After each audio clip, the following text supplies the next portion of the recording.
So I guess thank you for coming. We're actually celebrating it's Peace Corps Week, and Peace Corps has been around since 1961. We were founded by President John F. Kennedy, and we are very proud to be celebrating another year of Peace Corps and the wonderful work that we do around the world. And here we have some wonderful panelists representing the returned Peace Corps volunteers. They served all around the world, and they are all they're either CUNY alumni or CUNY professors. So I'm very happy to have them here and sharing their stories. And thank you to all of you for coming out today and for showing interest in the Peace Corps. My name is Joanna Sanchez, and I am the recruiter for CUNY. And I served as I served as an education and youth development volunteer in Paraguay from 2011 to 2013. And before we start, I do want to thank John Jay for hosting us here today, as well as the CUNY Career Services Association for putting all of this together. So I guess I'm going to start with the panelists. If you can all share your names, your country of service, the work that you did, and your relationship to CUNY. Yes. So I'm Elizabeth Kelvin. Do I need to use the mic? Yeah. Okay, I actually have a pretty loud voice because I'm a professor and I yell a lot in my classes. But so my name's Elizabeth Kelvin. I was also a Peace Corps volunteer in Paraguay, but much longer ago, 1990 to 1992, and I was a rural health extension volunteer. I'm now a professor in the epidemiology and biostatistics program at Hunter College in the CUNY School of Public Health and also at the Graduate Center. Hi, everybody. My name is Melissa Kirk. I served in Mali, West Africa from 1993 to 1995. I was an agriculture extension agent, very, very fancy. I've been working in CUNY for 12 years. I was the Director of Student Life at Bronx Community College, and I'm now the Chief of Staff to the Provost at Lehman College. So thanks for coming. Good afternoon. My name is Ben Flavin. I was in Peace Corps Senegal from 1999 to 2001. I, too, was an agricultural extension agent, which I think we'll get into later, what that might be. I was an extension agent. We'll talk about that later. I graduated from CUNY Law School in 2009, and I'm very happy to be here. Hello? All right, I'll use this one because you won't hear me. Hi, Maria D'Agostino. I was in Peace Corps Moldova from 95 to 97, and I am now in the Department of Public Management, an associate professor in the Department of Public Management. Oh, and when I was in Moldova, I taught English as a second language, and I did community development work. I'm just going to pass this on. Hi, I'm William Sorrell. I serve in Ethiopia. I'm the old man here, 1963 to 65. And I taught at Lehman College for 36 years, African American Studies. And in the Peace Corps, I taught European history and world geography. Thank you. So I guess there's a lot of different reasons of why volunteers choose to join the Peace Corps. So I guess if you could share what made you want to decide to join the Peace Corps? What was it about the program that made you say, yes, this is the one for me? Okay, I'll go first since I joined in 63. Peace Corps started in 61, so right at the very beginning. What inspired me was a poster. In 1962, I grew up in Seattle, and there was a World's Fair. And at the World's Fair, they had a Peace Corps room. And all I recall from that room was a poster of a female American surrounded by young children, and something about the Peace Corps. And it was something about the imagery that told me, join. And I told my parents, I want to join the Peace Corps. And they had a little index card to fill in, so I filled it in. It was the beginning of my senior year in college. And if I had not seen that poster, I probably wouldn't be here today. So I mean, I remember that I used to follow politics a lot more so than I probably do now. And at that time, one of the political candidates was a returned Peace Corps volunteer. And that was my first sort of exposure to Peace Corps and what it was. And then I literally remember in my senior year of college, I was filling out applications to PhD programs, and I realized, you know what, maybe now's the time to be a Peace Corps volunteer. It was one of those things that I had put there, and I said, I'll do it at a later time. And I thought, maybe now, instead of just going into a PhD program, I don't know what I'm talking about. I don't have the knowledge, the experience. And so I did Peace Corps because it was just, I always volunteered, and it was a different kind of volunteering. So something that I always wanted to do, and it sort of fit into my life at that moment. My first exposure to the Peace Corps was through my father. He was a volunteer in Zaire in 1971 or 2, I believe. He was a nursing volunteer. So I always had this kind of, the idea of becoming a Peace Corps volunteer and living in Africa all through my childhood. He would come to my Sunday school or come to my kindergarten class or actually I think he even did a presentation in my high school about kind of the Peace Corps experience. So it was always kind of there. And then kind of the same as Maria, my junior and senior year of college, I was kind of filling out graduate school applications and looking at kind of postgraduate jobs, and realized that if I was ever going to do it, this was the time, and really had no, once I kind of started down that path, there was kind of no question that I was going to go. So, I guess pass it down. So I'm from Elmira, New York, upstate, and my main motivation was getting out of my town. That's the absolute honest answer. My town didn't have a lot of diversity. I didn't have a lot of diversity in my high school. I was really interested in other cultures. One of my sisters went to community college, but I was really the first in my family to attend college, so everything was really kind of new to me, and I knew I was interested in traveling. Family didn't have the resources, and I didn't have the resources. Two, I really wanted to have the experience of living in and with another culture.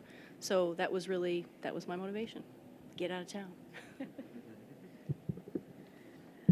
So I also wanted to live overseas and learn a new language.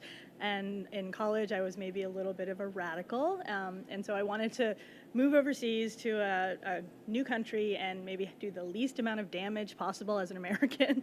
And I kind of figured that the Peace Corps was maybe a way to do that. Although you're representing the U.S. government, which I did not necessarily always agree with, I felt like it was a good representation of our government and maybe a way that our government should kind of orient itself a little bit more in the future. So I thought that was a good way to do it. Thank you. And with Peace Corps, we have three main goals. And the first one is to provide assistance to the communities and the countries that we serve. And as our panelists mentioned, a lot of them, they all apply after college because they did have the technical skills that they learned from either their academic as well as volunteer or internship opportunities. The second, it is to represent the United States. We share our history, our culture, our values. We share our families and our ideals. For me, I was actually the first Latina that served in my community in Paraguay. And so for me, it was a lot sharing about my diversity and what it's like to be a Dominican American living in New York City. And so we share our culture with our communities in the country. And then our third is, we have our Return Peace Corps volunteers. They have all served all over the world. And so we bring that knowledge back to the United States and share the culture, share the experiences, and share the stories that we made with the families and friends that we have in our host countries. And I guess I'm going to ask you talked a little bit about the work, but if you can go into a little bit of depth of the work that you did and how it impacted your community. Sure. We'll just start whatever end the microphone is at. So I was a rural health extension volunteer, and the Peace Corps trains you. They have some kind of canned programs that they train you to do, like monitoring baby and child growth. So every month all the people in my community would bring their children over, and we'd weigh them and map their growth to make sure that everyone was progressing the way they should. They had other programs like kind of canned talks about important health topics for the region. So I would give these talks in the community center. And then you were also supposed to sort of be sort of a model. So I had a sanitary latrine and a protected well, and I had a big vegetable garden, and would help others in the community set up their household in the same way if they chose. And then beyond that, you could kind of do whatever you and your community agreed that they needed. So my community really wanted to build a first aid station. So we built a building that was served as a first aid station. There had been another organization that had come through Paraguay with well drilling equipment, and they donated it to the Peace Corps when they left. So a couple of the sanitation volunteers would travel from site to site and drill these deep tube wells. So they came to my site, and we drilled a well for the first aid station, and set that up for the community to have a volunteer from the community who worked there, and we trained the volunteer and had the nurse come once in a while. I also worked with the schools to get them involved in free milk programs. We started a nursery school program that was very health oriented and bilingual. Where I lived, everyone spoke Guarani, but then when the children went into school, they had to do it all in Spanish, and so they would start first grade in Spanish, not knowing a word of Spanish. So we tried to have sort of a bilingual nursery school to kind of ease that transition in the language for them. And so, basically whatever the community felt like they needed at the time, we had a vaccination program for pigs and chickens, which was very fun. So whatever they thought they needed, I would work with them to try and help them make it happen. So again, I was in Mali, West Africa. I was in northern Mali, a village called Kona, which was actually a pretty big village, and I worked in many of the sort of small surrounding villages around Kona as an agriculture extension agent. And what that meant for me is I would go out to each of those villages, and I would meet with basically the head of the village, and meet with different groups and kind of talk to community members about what their needs were around agriculture. The big issue at the time, which is still an issue, is desertification. The Sahara Desert was growing, and the soil was becoming harder and harder and more difficult to farm. Most of the farming was millet, sorghum, rice. It was predominantly done by men, so it was twofold. It was educating the community about different techniques to help basically deter desertification, educating folks about building windbreaks and companion planting in farming and gardening, and then also getting women and children engaged in agriculture. They traditionally were not involved in any of the field work, so we started working on establishing small market gardens in some of the communities, which again would improve nutrition and get women and kids engaged in the economy, again for sustainability, health, and also for economic development. So I was in basically the same region and the same type of setting as you were, as Melissa was. I was in southeastern Senegal, which is kind of north and west of Mali, but it was the same idea. The biggest issues were the desertification, the kind of spread and encroachment of the Sahara Desert. A lot of that was from deforestation and for all kinds of reasons. So my first project, when I got to the village I was living in, which was probably 60 kilometers from the main town, which is the town was probably 10,000 people, 20,000 people. My village that I lived in was 100 people. Probably 20 miles off the main road. And in Senegal, there's only one road that goes around the entire country. So I was kind of 20 miles into the center of the country, and kind of cut off from all electricity or phones or anything like that. My first project was to work with area farmers, and I went from village to village with at the time we called it improved variety of seeds, but now I'm realizing the GMOs, right? Like kind of fixed seeds, drought-resistant, high-yielding seeds for corn, millet, sorghum, cowpeas, rice, all varieties of seed that would, again, produce a higher yield with a lot less water than the native varieties would. That worked okay for my first year, probably my first growing season. I was kind of dropped off at the beginning of the rainy season, just when farmers were beginning to plant. They'd all received these seeds already, but these are also farmers that for their entire lives had been farming, that had their fathers and their grandfathers, and for, thousands of years, have been basically farming the same things in the same way. And when I showed up saying, well, this is a better way to do it, they just kind of laughed me off to the side and it kept me in the shade and really didn't really listen too much and kind of did what they were going to do anyway. So I gradually began to realize that there's probably better uses of my energy than trying to change these millennial-old methods of farming. So I did very similar things. I worked with youth groups and women's groups. We created community gardens, both within one village and then kind of joined by villages all around. And those were multi-purpose gardens. One was to engage the youth in something that was a little bit less work than going out to the farms or going out to the fields. Two is to kind of create a small economic benefit for women and children who otherwise would really have very little. And two is to kind of, the third reason was really to kind of create a nutritional base outside of just the grain staples that folks were growing and not really eating because they were selling it all on the market. And that's basically what happened to the garden too. A lot of it was sold on the market, none of it, very little of it was kept.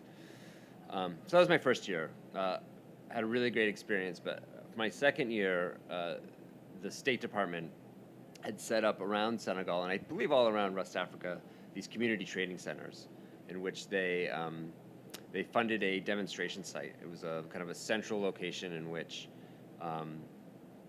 we were able to create kind of exhibitions of all the various things that the Peace Corps was trying to work on in West Africa.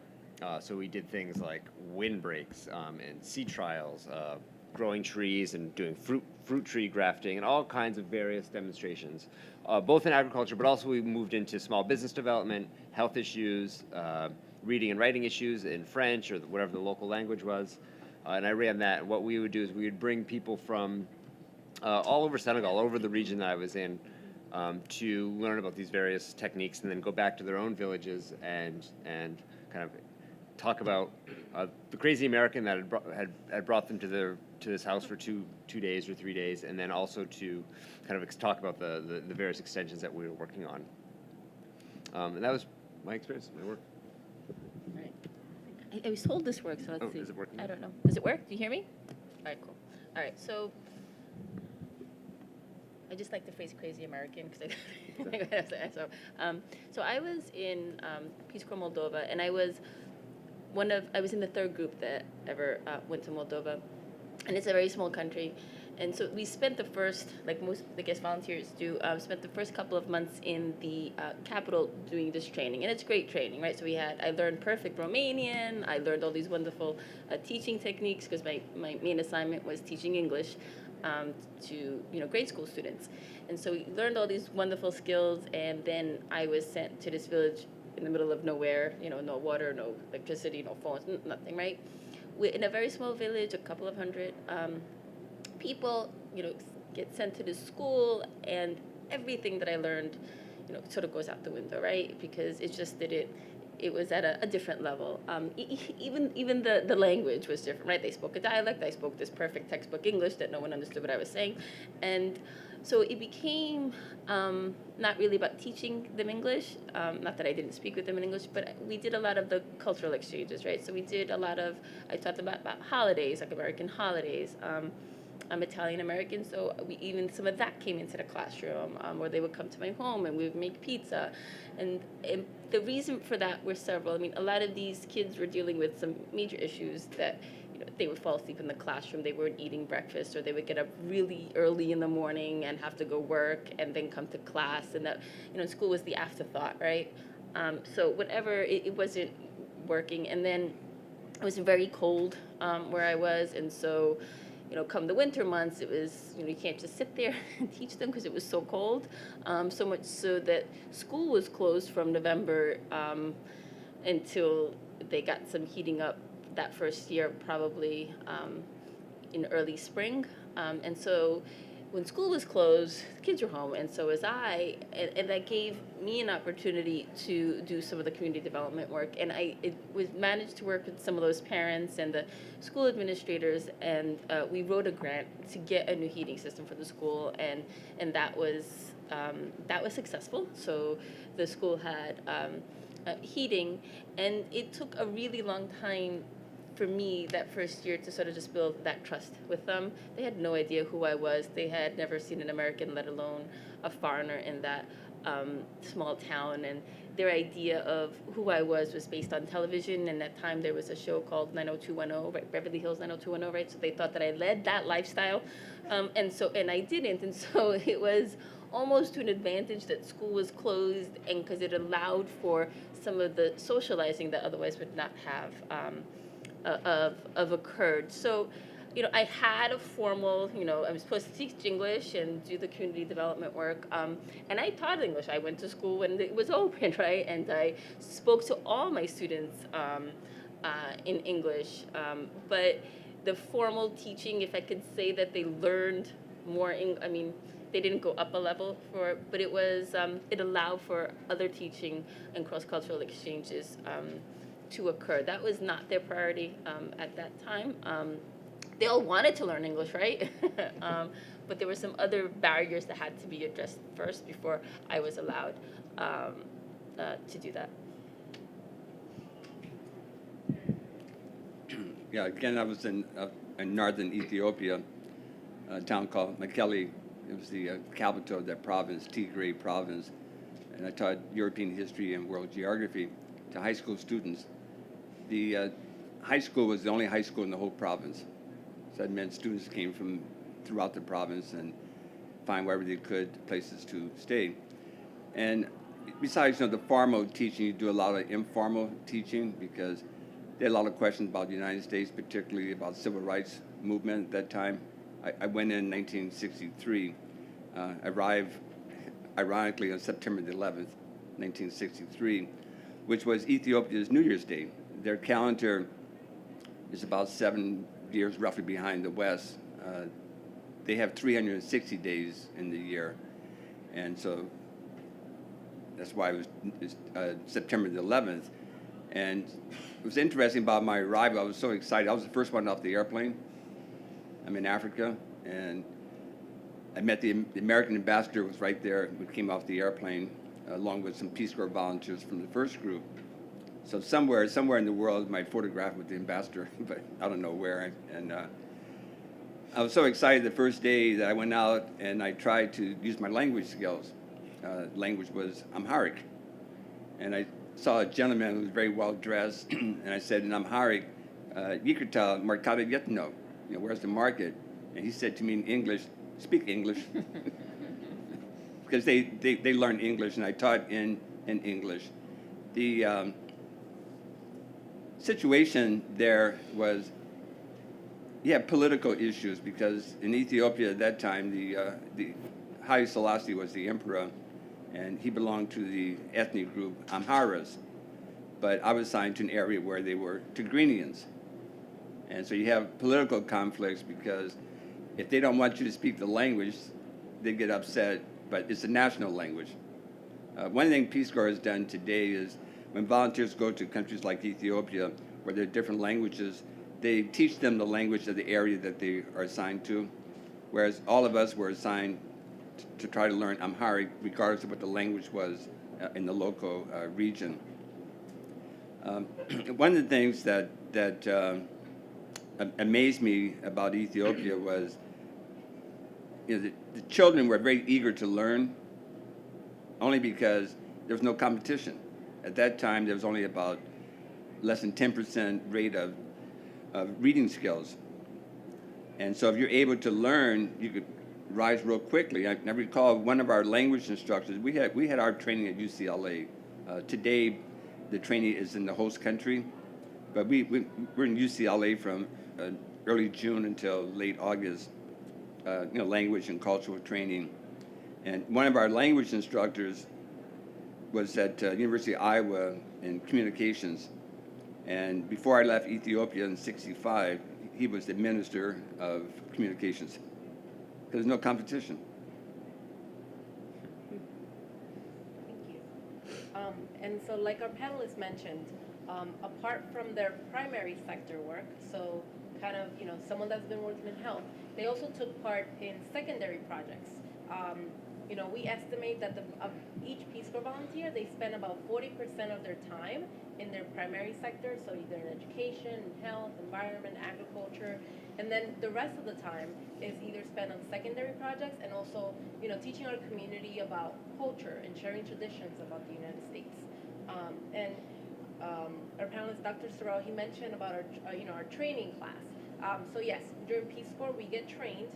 So that's our first 3 months of when we're in the country. We serve for 27 months.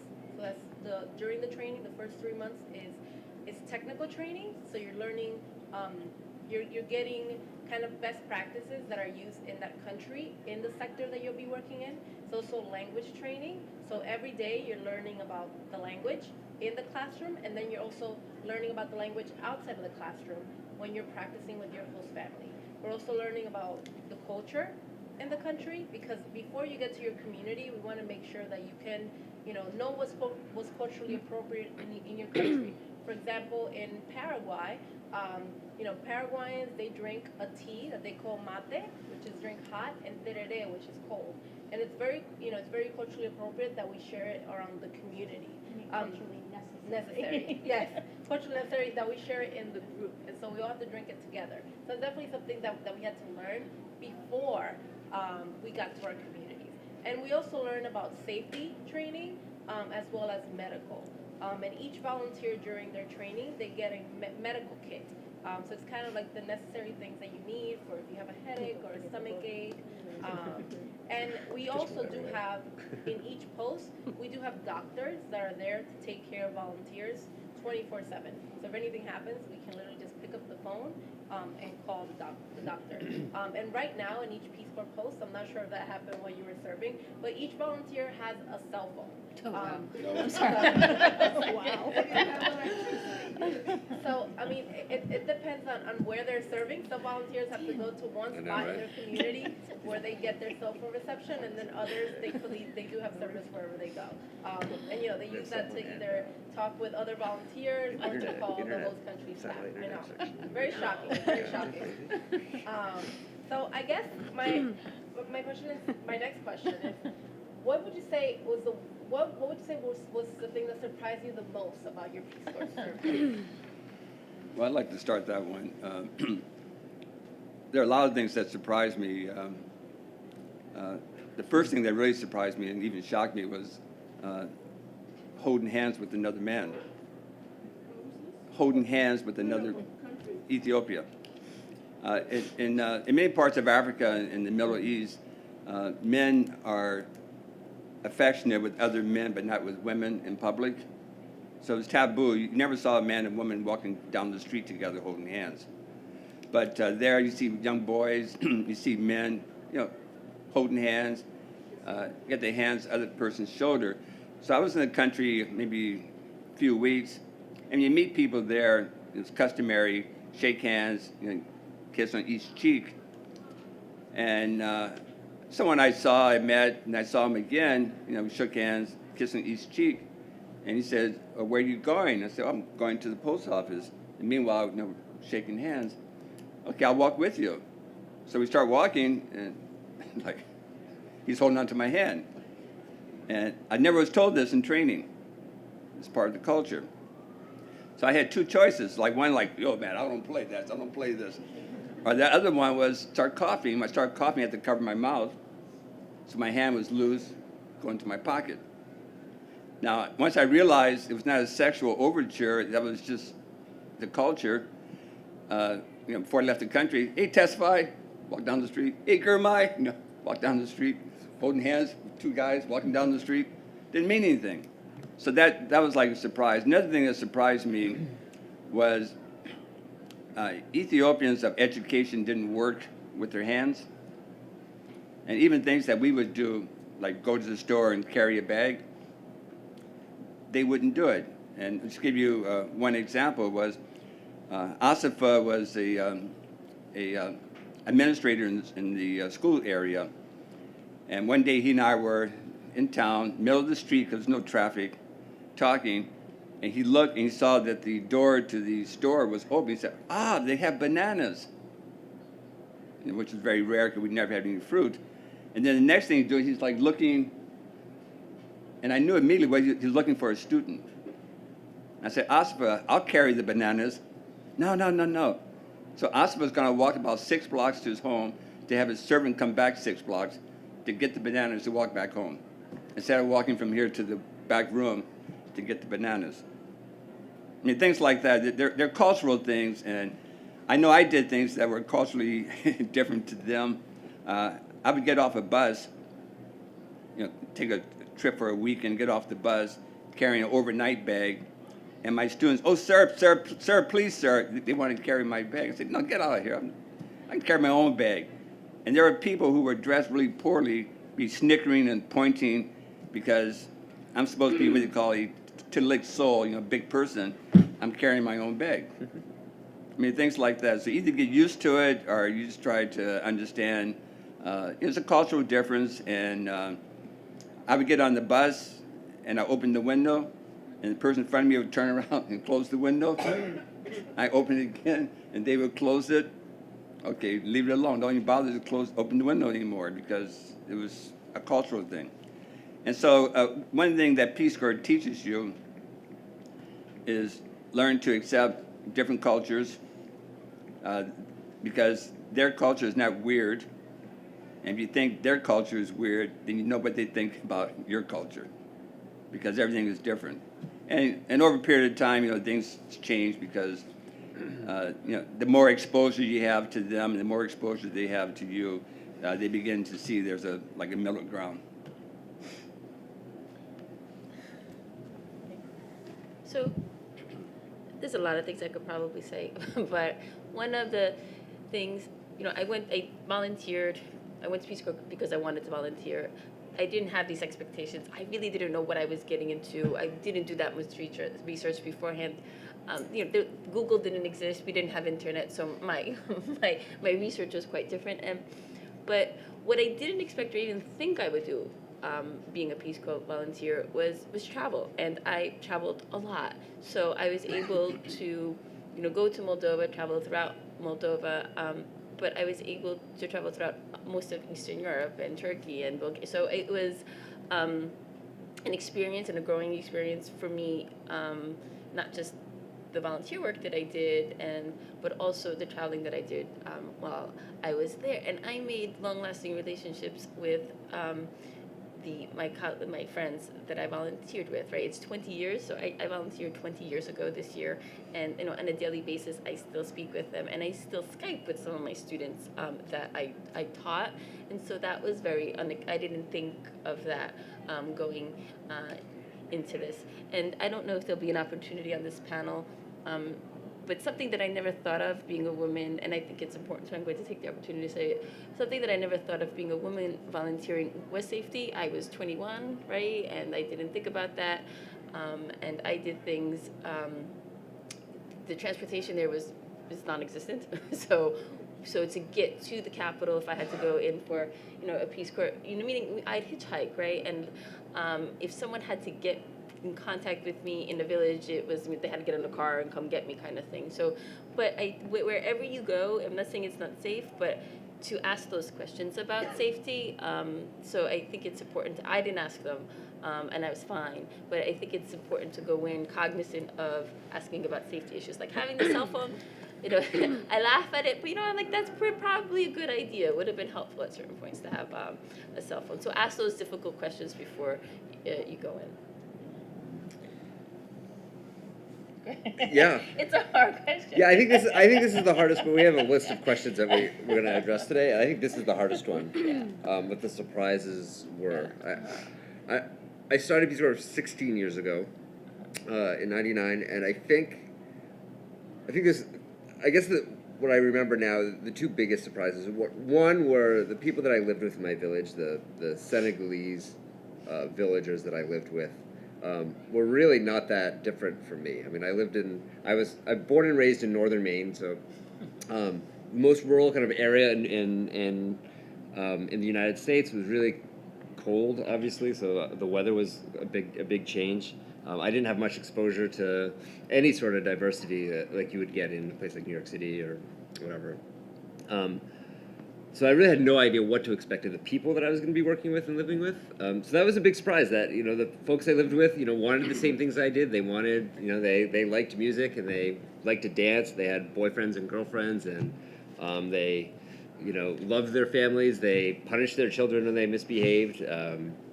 Everyone wanted to kind of just enjoy their life at the same time, work hard and kind of get something. They had kind of no different desires than I did at the time. So that I thought was really surprising, just how similar we were in this like polar opposite world of difference that we came from. That really we had the same kind of outlook on life, which I thought was surprising. Now it doesn't seem like now it's obvious, right? Of course, we're all people, but at the time it was really crazy. The other thing I was really surprised at is we talked about, Johanna talked about the kind of three different goals, if you will, of the Peace Corps. One is this kind of technical outreach, and then the second two goals are the cross-cultural, both learning about the cultures you're living in, but also kind of teaching about your own culture and where you come from. So when I had a really difficult time, not a really difficult time, but I had a little bit of difficult time my first few months in my village because I was basically getting laughed out of the fields. Like I said, I wasn't really able to do my agricultural work that I meant to do, and I would talk to my the director of my program, and he would say, "Listen, we don't expect you to do all of this kind of technical work. We understand that you aren't a farmer, you're not a doctor of science, you don't do all these things professionally at home, but you just one of your biggest goals there is to kind of share your experiences and learn about the experience of your village. So just relax and enjoy your time there and enjoy the culture, learn as much as you can." Learn about the people, teach about where you come from, and that is just as important as the other work, or more so important as the other work that you are kind of there to do. So that was a surprise too. It really kind of allowed me to relax a little bit more and realize that kind of technical stuff, which I wasn't convinced on anyway that I was going to make any difference, and the folks I lived with definitely were not convinced that I was going to have anything to offer. We did have a lot of other exchange there as well.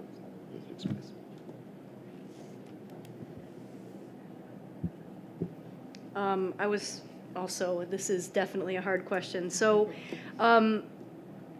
again, I was living with and among the Fulani group, and I learned to speak Fulani. I requested to be in West Africa because I was a French major, so I thought, at least let me go to a place where I already know the language. But once I got sent to my village, nobody really spoke French, so had to learn Fulani. But I'm very happy that I have, and the great thing is I can.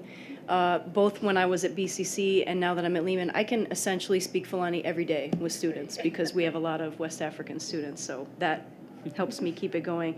One of the things that folks have said, there was no internet, there was no way to research. I remember when I got the letter that said you're going to Mali, I said, where the hell is that? I didn't even know where it was. And at the time, families had encyclopedias. So I had to go to the encyclopedia, I had to go to the M book, and I had to open it up. And I said, oh, there, I learned a little bit about it. So there were many, but at the same time, I specifically did not do too much research. Other than just reading. I read about the culture, I read about the food, the basic stuff. I purposely did not want to speak to any other volunteers because I didn't want anybody to scare me about the water situation or the bathroom. I'm actually glad I did. I didn't want anything to scare me away from going, and I'm actually glad I did that. But that was kind of shocking when I arrived.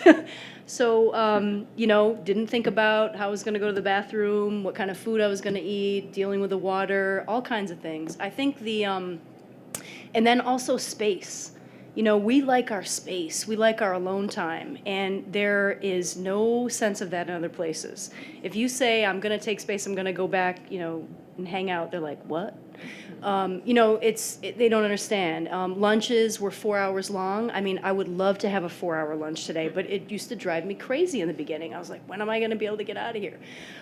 You would have lunch, you would have 4 rounds of tea, you would take a nap. 4 hours. That was in the middle of your day. I would really love to have that. But one of the most interesting, and then in terms of the language, again, which I really appreciate today, there was almost a script for every single thing that would happen in life. If somebody died, there were 4 or 5 blessings that you would say. You didn't have to say anything else. You just knew the 5 blessings and you said it. You paid your respects. If you were sick, whatever it was, there were scripted things. So again, when you're learning, you don't know these things. I probably got every sickness that ever was, including hepatitis A. But anyway, one of the times, and I will add to what Joanna said. Yes, you get a little kit, and you forgot that in our time we didn't have cell phones, so they gave us a book called Where There Is No Doctor. Yes. And a bucket full of meds. So we were famous for basically diagnosing ourselves on a daily basis. Sometimes we were right and sometimes we were wrong. When I got Hep A, I actually was convinced it was malaria. So I think I took the malaria meds about 3 times before I realized that it was, in fact, Hep A. But one of the interesting things about when I was sick, when I had some stomach virus, really high fever, actually just kind of passed out for a while, everybody would come, everybody knew I was sick, everybody would come and check on me, and the scripted saying is to say, in Fulani, anasamti, which means, are you better? And I would say, no. And they would say, are you better? And I would say, no. What I didn't realize until later is that it doesn't matter if you're better or not. You have to say, yes, I'm better. So they kept coming. I think they really thought I was on my deathbed because they kept asking me, am I better? And I would say, no. So in the end, I learned that even if I was bad or sad or whatever it was, I was always better. So I think God, now it sounds really loud. I think what surprised me most was myself, in that I'm from New York, and like I was raised in Manhattan, and I'm used to having stores open 24/7, and you can get whatever you want anytime you want. And when I went into Peace Corps, I was in Paraguay, which is a pretty small country. You can kind of get almost anywhere within 24 hours travel, if the weather permits. So Paraguay, when I was there, had one paved road that kind of circled the country, connecting the major cities. If you were off that paved road on a dirt road, then if it rained, there was no transport, you couldn't go anywhere. The mud was like this deep, and that was that. So during training, we were trained in a community that was pretty close to the capital on a paved road, and I was actually kind of miserable during training. I don't know, I found some of the training to be a little bit simplistic sometimes, and it was very scheduled, and you always had to be somewhere at every minute of the day, and I was kind of miserable, and I thought, well, I'm from New York, and I'm probably going through culture shock, and it was rural for me, even though it was still on a paved road and pretty close to the capital. I was like, it must be the rural area, and I'm from New York, and that's why I'm not that happy. And I thought, there's no way they're going to send me out in the middle of nowhere. They're going to, put me in like a major town that's, kind of rural, but at least, you can get into the city because I'm from New York, right? So they sent me as far out there as you could possibly be in Paraguay. Took about 8 hours to get from the capital to my site, and 3 of those hours were off pavement, which meant that probably 30 or 40% of the time during the rainy season, you couldn't get out because there were no buses, unless you could hitch a ride on a truck that was trying to get through, but then you might get stuck and be stuck in the middle of nowhere. And so I was about as far out there as possible. And I thought, I'm from New York. There's no way this is going to work. And most Peace Corps volunteers would come into the Capitol once a month to get their stipend. Like, they would deposit your money once a month in a bank, and you have to come in to go to the bank to get the money. So there's no bank in your site. And I remember like, I didn't want to go, once I got to my site and I kind of got used to it and I moved in, I didn't even want to go into the city to get my money. This was home now. And I kind of became famous for like not coming into the city for like 3-4 months at a time, and being one of those gung-ho volunteers. I wasn't gung-ho. I don't know. I liked where I lived, and I actually don't like the city. Didn't like the city so much in Paraguay. It's not New York, let me tell you. And so I was kind of being the city girl, thinking, I should not be put in the middle of nowhere in a rural area. And then when they put me there, it actually fit perfectly for me. So I was really surprised about that. But yeah, there were definitely some cultural differences. And again, being a New Yorker, we got to move fast and do things now.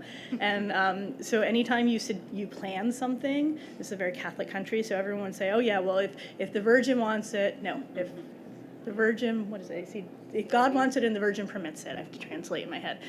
You always say that, and that basically gave an excuse for not doing it. So I would be like, I don't care if God wants it or the Virgin permits it, we're doing it. And they're like, oh no, así no se habla. So I got in trouble once in a while. And when you would go into a meeting, you'd have to kiss everybody on the cheeks twice, every single person. A meeting with like 40 people, you have to go around and kiss everyone. I'd be like, yeah, no. Besos para todos. That's good enough. So, they learned to adapt to my mannerisms. I learned to, adapt to theirs. And it was, we all learned from each other. So it worked out in the end. Thank you. Although I don't think they liked my, God and Virgin thing. But And that is part of our second goal. It is to share our culture and have them learn, as much as we learn about their culture, they also learn from us and see like all of us are different. All Peace Corps volunteers, even some communities that have had Peace Corps volunteers before, all of us like things a certain way, and they also learn from us. So I guess I wanted to touch upon a couple of things that were mentioned regarding safety. So apart from the medical team that we have in each country, now we also have a safety and security team in each country. And so, before volunteers go out to their communities or before they move in to their housing, we do check each housing to make sure that it's safe. And they're constantly assessing the situation in each country to make sure that in whatever post, whatever country that we're in, our volunteers can be there. If something happens, for example, like Ebola last year, all of our volunteers were pulled out of the area within 2 weeks. So we are constantly assessing the situation, and the safety and security and the health of our volunteers is Peace Corps', I would say, number one priority. We want to make sure that our volunteers are out in the field, they're healthy, and they're doing as much work as they can. And I guess just to wrap up, one last question before we go to the Q&A. If you guys can talk briefly about how Peace Corps impacted your career and how it led to your professional development. Sure.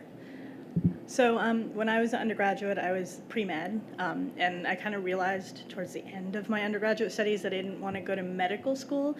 My roommate was actually in medical school his first year, my last year of college, and it just looked really boring, memorizing anatomy. And so I kind of changed my focus at that point, thinking, okay, well, so what else can I do? And I thought, well, I'll get a PhD and do like lab research, which I guess is something else you can do with a degree in a biological field.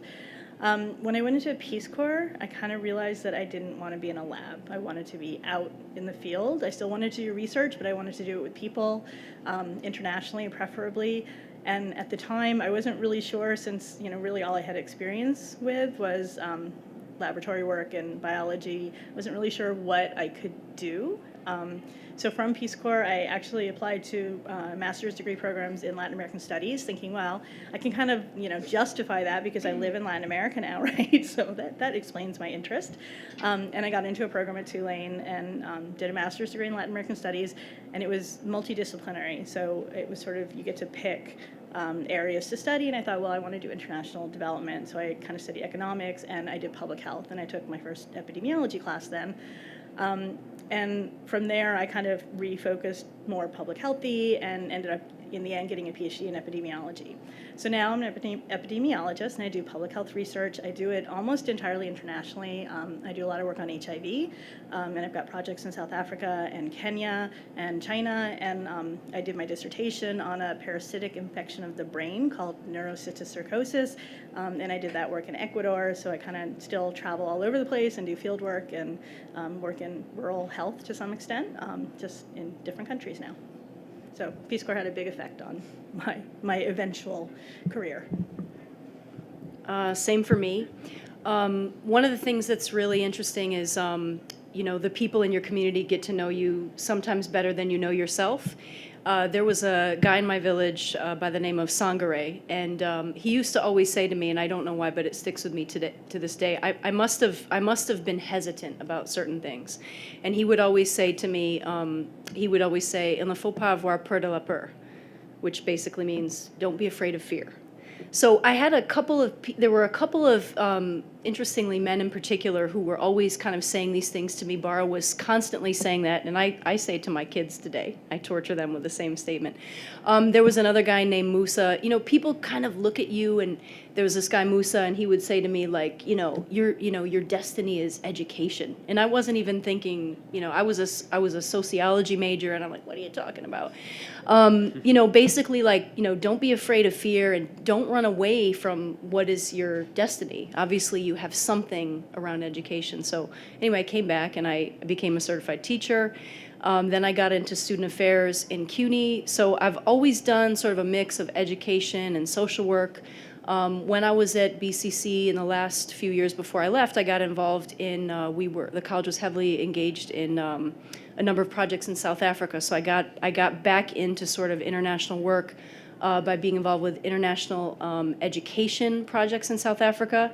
And that led me back to school. I'm now finishing up my doctorate in international education. So Peace Corps, honestly, it's I think about it every day. I'm still, like others, connected with some of the volunteers from my time there on a daily basis. It is life-changing. It is the toughest job you'll ever love. And I think about all the time the way it has impacted the way I think about culture. In fact, my dissertation is on I'm looking at intercultural competence in community college students. I'm very interested in how community college students navigate culture. So every day, it's still part of my life. Yeah, me too. I feel exactly the same way. I chose to go to Peace Corps, I guess, when I was 10 or 6 or 5 or something like that. But when I was in college and I was really beginning to look at graduate schools and jobs, I really didn't know. One of the reasons why Peace Corps was such an attractive option is because nothing really seemed right. I was a writer. I did a lot of creative writing, journalism and fiction in college. And that's kind of what I wanted to do as a career, or I wanted to incorporate that somewhere. But I also was, mostly because my parents, practical about it and wanted some sort of fallback career. And everything I was looking at, business school or even law school at the time, and various master's programs just weren't interesting for me. Like, I felt like I was still really sheltered. I needed some other kind of real life experience, and Peace Corps was it, which really didn't let me down. So after 2 years of Peace Corps and really doing a lot of community development, and I think it's kind of the best way to describe it, all the various projects and exchange, cultural exchange, and all the various things I did in Peace Corps really was boiled down to kind of helping or working on developing communities, whether it was within our own Peace Corps group or the villages or some of the larger, broader issues that we worked on when I was there. So I came back from Peace Corps. Came back from Senegal, I think, the last weekend of August. Was living in New York at the time. Had gone off the plane, or had an apartment in New York. Went down to Washington D.C., and that's kind of when for Labor Day weekend. Ended up staying a day or two so I could do some work at the Peace Corps office. Applying for jobs or looking at resumes or working on my resume and looking at various jobs that are out there and I'm trying to figure out what was next. And September 11th happened, which really, I think, between the Peace Corps experience, which really kind of helped me through this kind of idea that we all had differences. We're all the same. And kind of trying to figure out where I wanted to go and what I wanted to do with this experience that I had in West Africa, and with the various people that I had met.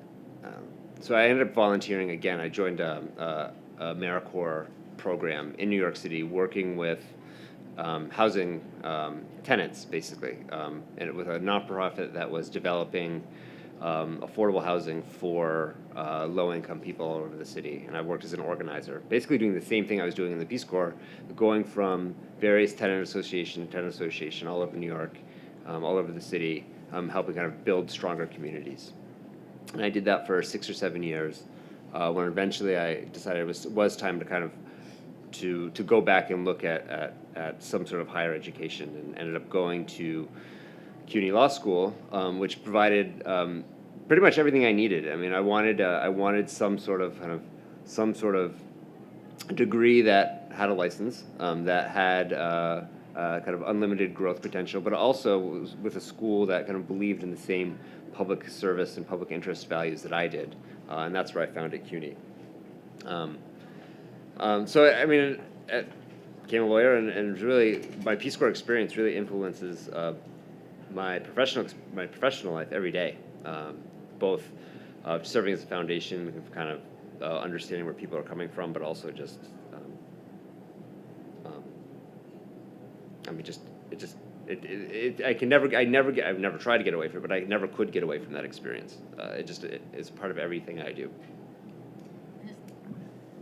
I'll be brief, but definitely the toughest job that I loved and ever had, and it's definitely with me every day. And in terms of how it just impacted me to where I am today, I think as soon as I came back, I needed to work, so I went into the private sector, and it was the worst thing I've ever done, and probably one of the best things that I've ever done, because I really disliked it. So I went back abroad, and I taught English as a second language, and I did that for a good 5 years, and I was able to do that because of like some of the very good training that I got during training in Moldova. So I taught for 5 years, and then I decided that I wanted to do my PhD, which is what I had intended to do prior to joining Peace Corps.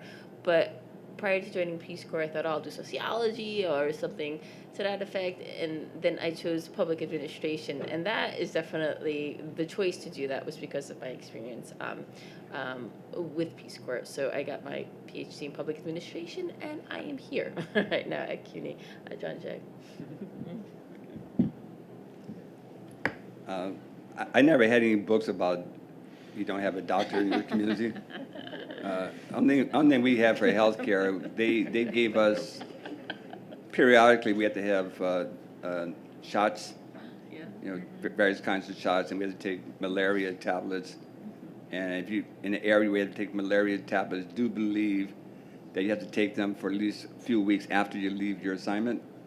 Because my brother was in Peace Corps in Liberia, and as soon as he left, he stopped taking malaria tablets. He came down with malaria. So it happens. I graduated from college in 1963, a social science major, and everything at that time was Eurocentric, the curriculum. So when I was in Ethiopia, it's a very ancient country, and there was a place called Aksum where they had these obelisks that go back over 1,000 years, and according to Ethiopians, Jesus came to that area. They claim his footprints are there, and they claim that the Ark of the Covenant is in one of the churches that no one, even the Emperor Haile Selassie, ever saw, but it's there, they claim. But also they had a place called Lalibela where they had 10 churches carved out of solid rock. It took me 3 days to walk there. You can drive out in 12 hours, but a lot of times in Peace Corps you can't afford certain things. And the fact that they had these ancient civilizations taught me I should have known this, but I didn't know it. Therefore, it inspired me to want to know more. So when I came home, I started on my own because there was no courses I could take, even though I was in graduate school. So I started on my own to do a lot of research on African history and African-American history. And eventually I received a PhD in American history, but I taught African-American history for 36 years, and I've written books and articles and so forth. And so that happened because of the Peace Corps experience. It kind of broadened my horizon, and it gave me the opportunities to really want to search for that kind of information. And two, I tendency, and probably everybody agree with this, you have a tendency to kind of gravitate towards foreigners in America because you want to know more about the culture. And particularly if you've been to places where they have come from. I also went, and a lot of people in my group, we had about 140 in my group, and many of us ended up doing things internationally after the Peace Corps service. I went to Vietnam in 1967 to teach English in the Vietnamese high school. Wasn't the best timing because of the war. Good timing. And my service was cut short because of what they call the Tet Offensive. But I ended up working in a hospital for about 6 weeks as a scrubber, where they had American Air Force doctors treating civilians. And I had eyewitness to operations, and so I saw everything from amputations to and brain. The thing was, when I went to my training in Washington, D.C., there were 2 other people who were in the same town that I was in Ethiopia. We all decided to go to Vietnam at the same time. And then in Vietnam, I met other people who were Peace Corps volunteers someplace else. And so I think that desire to want to be outside of America and learn other cultures is something that you're never going to have escape from you, because you have that exposure and you really want to kind of repeat that, those feelings and that sentiment.